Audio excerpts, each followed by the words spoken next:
Welcome to my YouTube channel guidance by Suresh Chaudhary. तो इस video में मैं आपको बताऊंगा RBI regulatory framework for microfinance loan direction 2022। ये जो आपका टॉपिक है एग्ज़ाम का, policy regulatory and legal framework, तो उसके अंडर ये सर्कुलर आता है। और इस सर्कुलर से प्री और मेंस मिला के कम से कम 5 से 6 क्वेश्चन पूछे आएंगे, वो बहुत सिंपल होंगे। तो ये सर्कुलर जो है, इस नाम से आप भी सर्च कर लेना, जब एग्ज़ाम आएगा उस टाइम पे अपडेटेड। और हालांकि ज़्यादा कुछ अपडेट नहीं होगा। और ये लेटेस्ट अपडेट जुलाई 17 2025 का है। और आज मैं ये वीडियो बना रहा हूँ और आज ही अपलोड कर दूँगा। तो आप उसके हिसाब से जो नया सर्कुलर आए एग्ज़ाम के टाइम आपके, तब उसको आप चेक कर सकते हैं। तो इसमें ये सर्कुलर किस किस के लिए एप्लीकेबल है, तो ये एप्लीकेबल सभी फाइनेंशियल इंस्टीट्यूट्स जैसे कि commercial bank, local area banks, all primary urban cooperative banks, district central cooperative bank, all non NBFCs and MFI NBFCs, मतलब micro finance NBFC institutions and housing finance companies, इन सब के लिए applicable है। सिर्फ payment bank के लिए applicable नहीं। तो क्वेश्चन आ सकता है कि किसके लिए एप्लीकेबल नहीं है, तो पेमेंट बैंक्स के लिए, क्योंकि पेमेंट बैंक लैंडिंग नहीं करते हैं। अब इस सर्कुलर का नाम है master direction RBI framework for micro finance loans direction 2022। अब इसमें क्वेश्चन तो नहीं, ये इम्पोर्टेंट तो नहीं है, पर ये 1 अप्रैल 2022 से ये सर्कुलर आया था, एप्लीकेबल है। और ये एप्लीकेबल नहीं है पेमेंट बैंक के ऊपर। अब माइक्रो फाइनेंस लोन क्या होते हैं? माइक्रो फाइनेंस लोन और include all collateral free loans given to household having annual family income up to 3 lakh. तो 3 लाख तक की फैमिली इनकम वाले जिस भी घर को जितना भी लोन दिया जाएगा, कोई अमाउंट नहीं है, इतना अमाउंट का लोन होना चाहिए, इतने से कम अमाउंट का, इतने से ज़्यादा अमाउंट का लोन होना चाहिए। सिर्फ उसकी इनकम अगर 3 लाख है तो उसको जो भी लोन दिया जाएगा वो माइक्रो फाइनेंस लोन ही गिना जाएगा। और ये लोन कोलेटरल फ्री होना चाहिए, तभी ये माइक्रो फाइनेंस गिना जाएगा। और इसमें फैमिली में कौन इंक्लूड होता है? फैमिली में इंक्लूड होता है husband, wife and their unmarried children. ये फैमिली मिला के इन सबकी इनकम 3 लाख से कम होनी चाहिए, अब 3 लाख तक होनी चाहिए। और इसमें एक क्वेश्चन पूछ सकता है कि क्या ये एंड यूज़ इंश्योर करना ज़रूरी है? तो इसमें इस बार इस सर्कुलर में एंड यूज़ को हटा दिया गया है। अब कोई भी एंड यूज़ के लिए फ़ंड ले सकते हैं, वो माइक्रो फाइनेंस में गिना जाएगा अगर उसकी फैमिली की इनकम 3 लाख से कम है।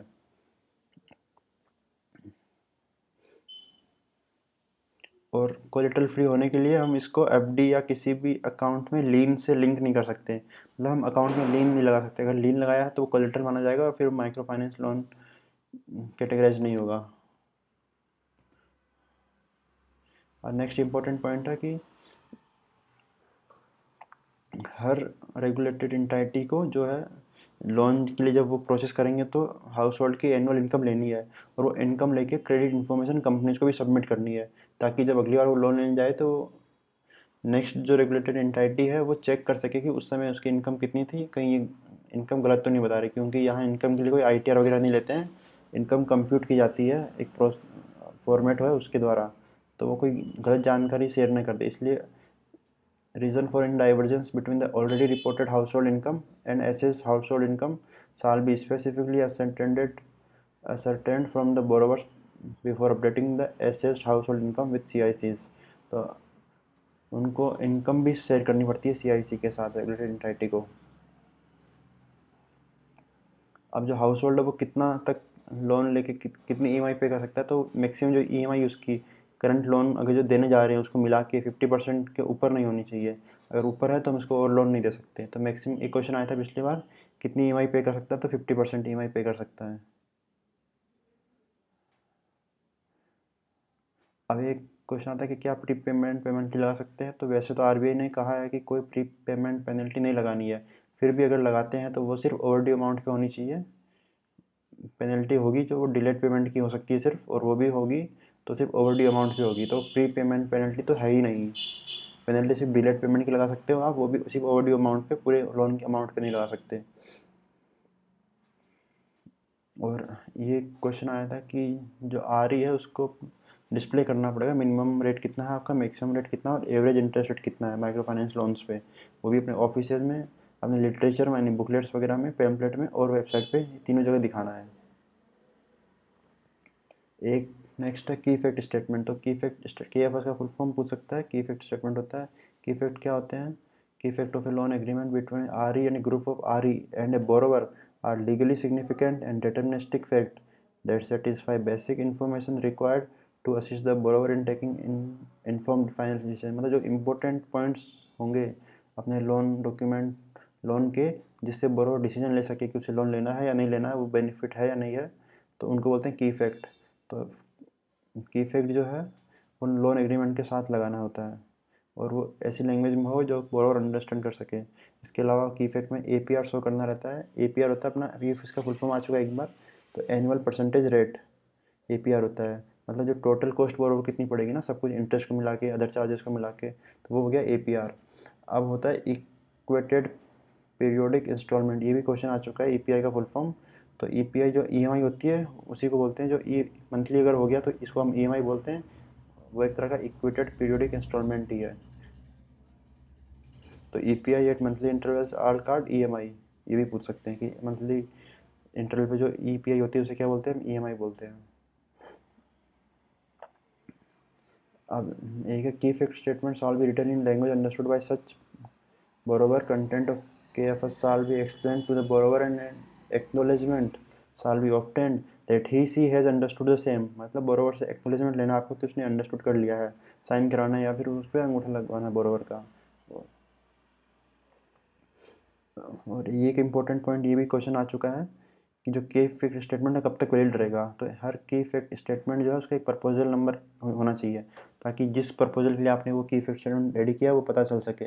और उसकी वैलिडिटी पूछता है एग्जाम में, तो वैलिडिटी अगर लोन का टेन्योर 7 डेज है तो उसकी वैलिडिटी रहेगी 3 वर्किंग डेज की, किसकी? के इफेक्ट स्टेटमेंट की। और अगर लोन की वैलिडिटी 7 दिन से कम की है तो उसकी वैलिडिटी रहेगी सिर्फ 1 डे की। तो ये क्वेश्चन पूछता है। इस वीडियो के बाद मैं एक और वीडियो बनाऊंगा इसी टॉपिक पे, उसमें सिर्फ इम्पोर्टेंट जो पॉइंट्स होंगे वो होंगे। तो आप एक बार ये वीडियो देख लेना, फिर उसको एग्जाम के टाइम देख लोगे तो आपका ये 100% कवर हो जाएगा, एक भी क्वेश्चन इसमें नहीं रहेगा। और जो अपना APR है वो क्या इंक्लूड करता है? उसमें charges recovered by borrower from REs from the borrower by REs on behalf of third party service provided on actual basis such as insurance charges, legal charges shall also form part of the APR and shall be disclosed separately। तो APR में हमें जो insurance charge लिया है, legal charges जो भी file के charge लिए हैं, वो भी शो करके तब APR बनता है। तो वो भी APR में इंक्लूड करना है और वो सेपरेटली शो भी करना है कि ये चार्जेस इतना लिया गया है। अब कुछ गाइडलाइंस है माइक्रो फाइनेंस बोरोवर की तरफ हमारा क्या कंडक्ट होना चाहिए। एक तो माइक्रो फाइनेंस जो लोन लेता है उसको आपको ट्रेनिंग भी प्रोवाइड करवानी रहती है, ये मैंने नहीं किया अंडरलाइन।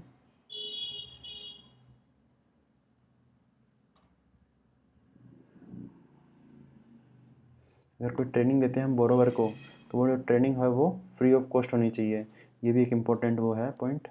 इसके अलावा रिस्पॉन्सिबिलिटी ऑफ आउटसोर्स एक्टिविटी, अगर हम कोई भी एक्टिविटी को आउटसोर्स किया जाता है तो उसकी रिस्पॉन्सिबिलिटी आउटसोर्स एजेंसी की नहीं होगी, वो रिस्पॉन्सिबिलिटी RE के ऊपर ही होगी।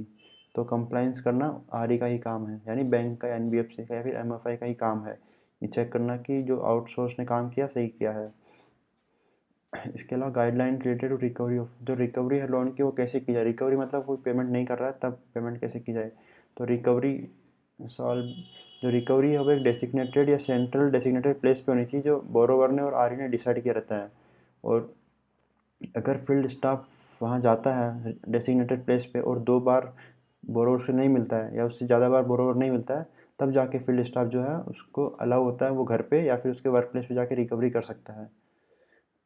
अब अगर बोरोवर डिफ़ॉल्टर है तो फिर हम उसको 9 बजे से पहले और 6 बजे के बाद कॉल नहीं कर सकते।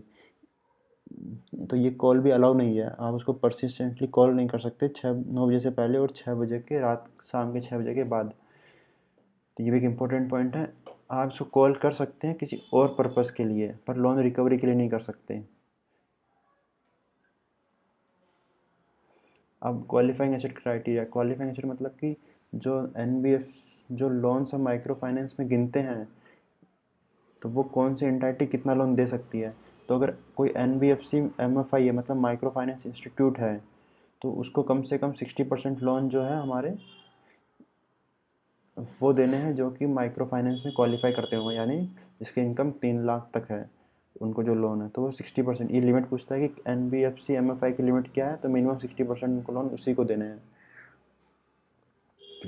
और जो अगर NBFC MFI ये क्वालिफाई नहीं कर पाती, मतलब 60% लोन अपना नहीं दे पाती, तो उसको RBI को, अगर ये 4 कंजिक्यूटिव क्वार्टर्स के लिए नहीं क्वालिफाई कर पाती, मतलब वो 60% नहीं ला पाती, तो उसको RBI को एक प्लान बताना पड़ेगा कि हम कैसे इसको डील करेंगे।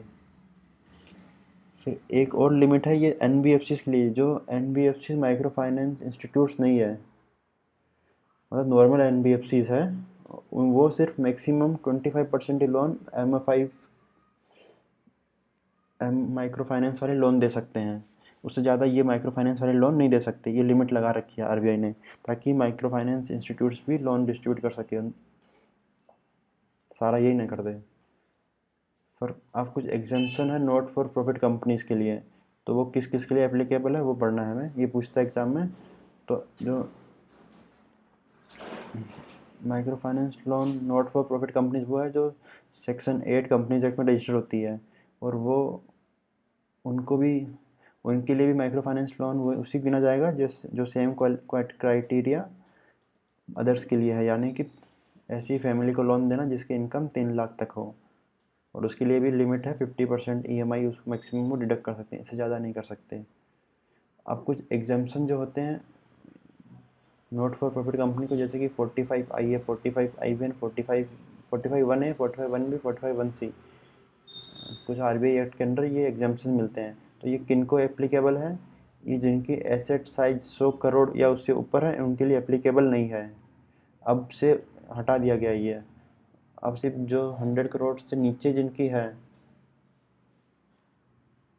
एसेट साइज, उन्हीं के लिए 3 एग्जाम्पशन एप्लीकेबल है। ये एग्जाम्पशन क्या है मैं नीचे बता दूंगा आपको। दूसरा है, अगर नॉट फॉर प्रॉफिट कंपनीज जो इन एग्जाम्पशंस के लिए एलिजिबल नहीं है, तो फिर उनको NBFC MFI के रूप में रजिस्टर करना पड़ेगा। वो फिर नॉट फॉर प्रॉफिट कंपनी नहीं रहेगी अगर उनकी जो है 100 करोड़ के ऊपर चली गई है एसेट साइज। एक क्वेश्चन हर बार पूछता है, ये है NOF, मतलब नेट ऑन फंड कितनी रिक्वायरमेंट है। तो अभी नेट ऑन फंड रिक्वायरमेंट है 10 करोड़। अब तो ये पुराना हो चुका, ये पूछेगा नहीं एग्ज़ाम में, अभी ये पूछेगा। तो NBFC MFI के लिए, जो NBFC MFI है उनके लिए नेट ऑन फंड की लिमिट है 10 करोड़ रुपीज़। अब जो 3 आए थे अपने 45 1A, 45 1B, 45 1C, वो क्या क्या है ये देख लीजिए।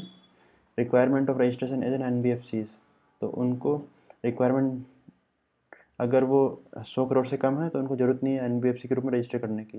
45 1B कहता है कि maintenance of certain percentage of outstanding deposit in approved security bye deposit taking NBFCs, तो उनको वो भी नहीं करना पड़ता है, अगर 100 करोड़ से कम है तो ये नहीं करना पड़ेगा। और transfer of 20% of net profit to reserve fund, ये NBFC MFI को करना पड़ता है, पर नॉट फॉर प्रॉफिट कंपनी जिनकी एसेट 100 करोड़ से कम है उनको ये नहीं करना पड़ता।